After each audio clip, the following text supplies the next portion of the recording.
তিতাস নদীর কুল ঘেঁষে গড়ে ওঠা জনপদ কৃষ্ণনগর। এই গ্রামে জন্ম বিপিন পালের। তিনি মাটি দিয়ে পুতুল তৈরি করে শিশুদের দিতেন, পরে গল্প করে করে সেই পুতুল নাচাতেন। একসময় গ্রামেগঞ্জে সেই পুতুল নাচ বেশ জনপ্রিয় হয়ে ওঠে।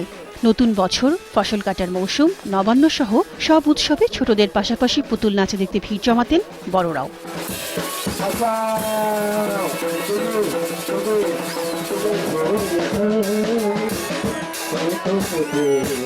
বিপিন পালের মৃত্যুর পর তার ছেলে গোবিন্দ দাস পুতুল নাচ দেখিয়ে মানুষকে আনন্দ দিতেন। তার পাশাপাশি জেলার গিরিশ আচার্য, তারা মিয়া, ধন মিয়া, কালু মিয়া, শরীফ মালদার সহ অনেকেই পুতুল নাচ প্রদর্শন করেন।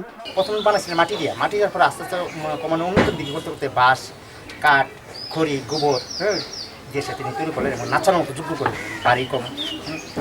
তিনি তার সারা জীবনে এই সাংস্কৃতিক আমাদের মনোপ্রাণটা দিয়ে গেছে। কবিতা, গান, ছড়া সবই সুন্দর।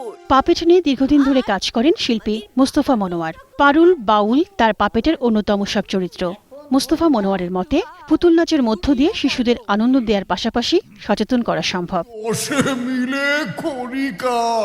পাপেট খালি যেটা সুতো দিয়ে কিংবা হাত দিয়ে নাড়ানো হয়, আর পুতুলটা ছড়ানো শব্দ আর কি।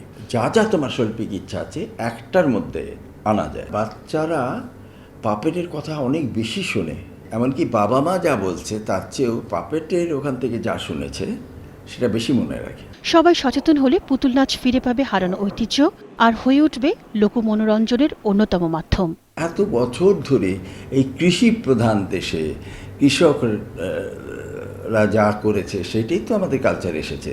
আলু আমার আলু ইউগু, আলু ভুবন ভরা। মুশফিকা নাজনীন, 21 টেলিভিশন।